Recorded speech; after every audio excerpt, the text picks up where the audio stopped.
जय माता दी। तृतीयो अध्याय। सेनापतियों सहित महिषासुर का वध।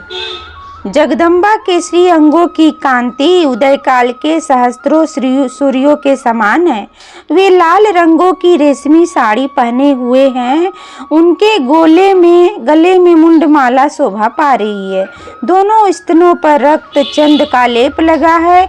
वे अपने कर कमलों में जप मालिका विद्या और अभय तथा वर नामक मुद्राएं धारण किए हुए हैं। 3 नेत्रों से सुशोभित मुखारविंद की बड़ी शोभा हो रही है। उनके मस्तक पर चंद्रमा के साथ ही रत्नमय मुकुट बंधा है तथा वे कमल के आसन पर विराजमान है। ऐसी देवी को मैं भक्ति पूर्वक प्रणाम करता हूँ। ऋषि कहते हैं, दैत्यों की सेना को इस प्रकार तहस नहस होते देख महादैत्य सेनापति चिछुर क्रोध में भरकर अंबिका देवी से युद्ध करने के लिए आगे बढ़ा। वह असुर रणभूमि में देवी के ऊपर इस प्रकार बाणों की वर्षा करने लगा जैसे बादल मेरुगिरी के शिखर पर पानी की धार बरसा रहा हो। तब देवी ने अपने बाणों से उसके बाण समूह को अनायास ही काटकर उसके घोड़ों और सारथियों को भी मार गिराया। साथ ही उसके धनुष तथा अत्यंत ऊंची ध्वजा को भी तत्काल काट गिराया। धनुष कट जाने पर उसके अंगों को अपने बाणों से बीध डाला। धनुष, रथ, घोड़े और सारथी के नष्ट हो जाने पर वह असुर ढाल और तलवार लेकर देवी की ओर दौड़ा। उसने तीखी धार वाली तलवार से सिंह के मस्तक पर चोट करके देवी की भी बाईं भुजा में बड़े वेग से प्रहार किया। राजन, देवी की बांह पर पहुंचते ही वह तलवार टूट गई। फिर तो क्रोध से लाल आंखें करके उस राक्षस ने शूल हाथ में लिया और उसे उस महादैत्य ने भगवती भद्रकाली के ऊपर चलाया। वह शूल आकाश से गिरते हुए सूर्यमंडल की भांति अपने तेज से प्रज्वलित हो उठा। उस शूल को अपनी ओर आते देख देवी ने भी शूल का प्रहार किया। उससे राक्षस के शूल के सैकड़ों टुकड़े हो गए। साथ ही महादैत्य चिछुर की भी धज्जियां उड़ गई। वह प्राणों से हाथ धो बैठा। महिषासुर के सेनापति उस महापराक्रमी चिछुर के मारे जाने पर देवताओं को भी पीड़ा देने वाला चामड़ हाथी पर चढ़कर आया। उसने भी देवी के ऊपर शक्ति का प्रहार किया, किंतु जगदम्बा ने उसे अपने हुंकार से ही आहत एवं निष्प्रभ करके तत्काल पृथ्वी पर गिरा दिया। शक्ति टूटकर गिरी हुई देख चामर को बड़ा क्रोध हुआ। अब उसने शूल चलाया, किंतु देवी ने उसे भी अपने बाणों द्वारा काट डाला। इतने में ही देवी का सिंह उछलकर हाथी के मस्तक पर चढ़ बैठा और उस दैत्य के साथ खूब जोर लगाकर बाही युद्ध करने लगा। वे दोनों लड़ते लड़ते हाथी से पृथ्वी पर आ गए और अत्यंत क्रोध में भरकर एक दूसरे पर बड़े भयंकर प्रहार करते हुए लड़ने लगे।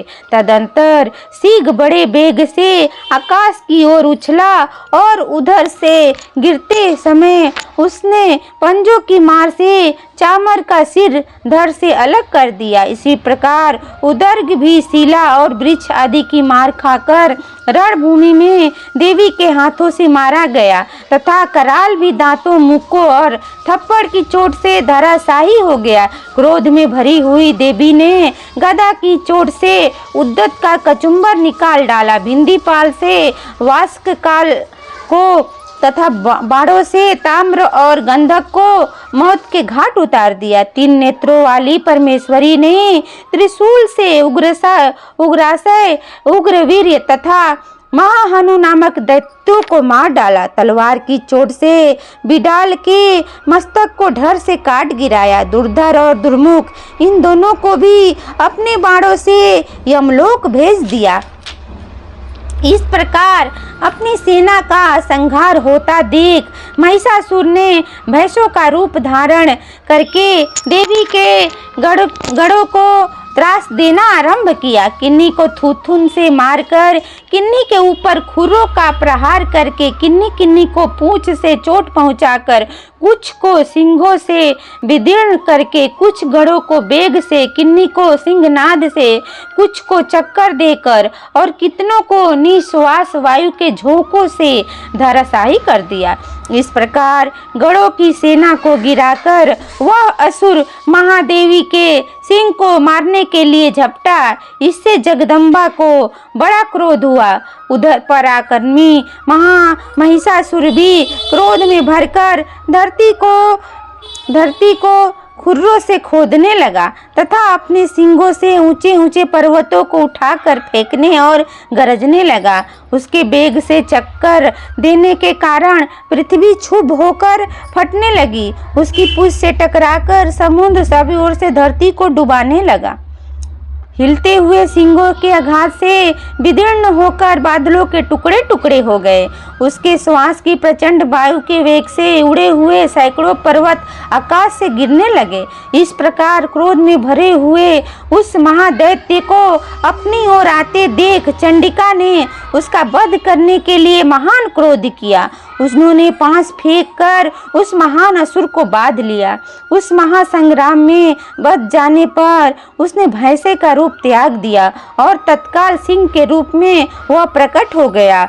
वह अवस्था में जगदम्बा ज्यों ही उसका मस्तक काटने के लिए उद्यत हुई, त्यों ही वह खड्गधारी पुरुष के रूप में दिखाई देने लगा।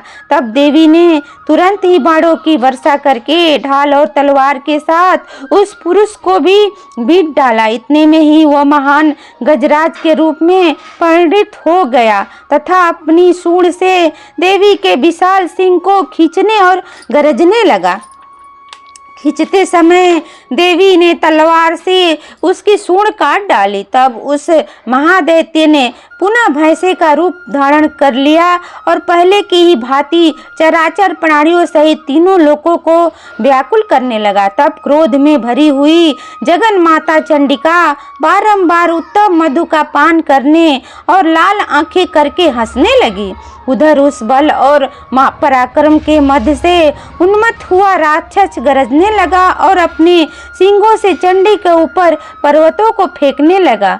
उस समय देवी और बाणों के समूह से उसके फेंके हुए पर्वतों को चूर करती हुई बोली। बोलते समय उनका मुख मधु के मध्य से लाल हो रहा था और बाड़ी लखड़ा रही थी। देवी ने कहा, ओ मुग्ध, मैं जब तक मधु पीती हूँ तब तक तुम सड़बड़ के लिए खूब गरज ले। मेरे हाथ से ही तेरी यही मृत्यु हो जाने पर अब शीघ्र ही देवता भी गर्जना करेंगे। ऋषि कहते हैं, यो कहकर देवी उछली और उस महादैत्य के ऊपर चढ़ गई। फिर अपने पैरों से उसे दबाकर उन्होंने शूल से उसके कंठ में आघात किया। उनके पैरों से दब जाने पर भी महिषासुर अपने मुख से आधी शरीर से ही वह बाहर निकलने पाया था कि देवी ने अपने प्रभाव से उसे रोक दिया। आधा निकला होने पर भी वह महादैत्य देवी से युद्ध करने लगा। तब देवी ने बहुत बड़ी तलवार से उसका मस्तक काट गिराया। फिर तो हाहाकार करती हुई महादैत्य की सारी सेना भाग गई तथा संपूर्ण देवता अत्यंत प्रसन्न हो गए। देवताओं ने दिव्य महर्षियों के साथ दुर्गा देवी का स्तवन किया। गंधर्व राज गाने लगे तथा अप्सराएं नृत्य करने लगी। इस प्रकार मार्कंडेय पुराण में श्रवणिक मनवंतर के कथा के अंतर्गत देवी महात्म्य में महिषासुर वध नामक तीसरा अध्याय पूरा हुआ। जय माता दी, जय माता।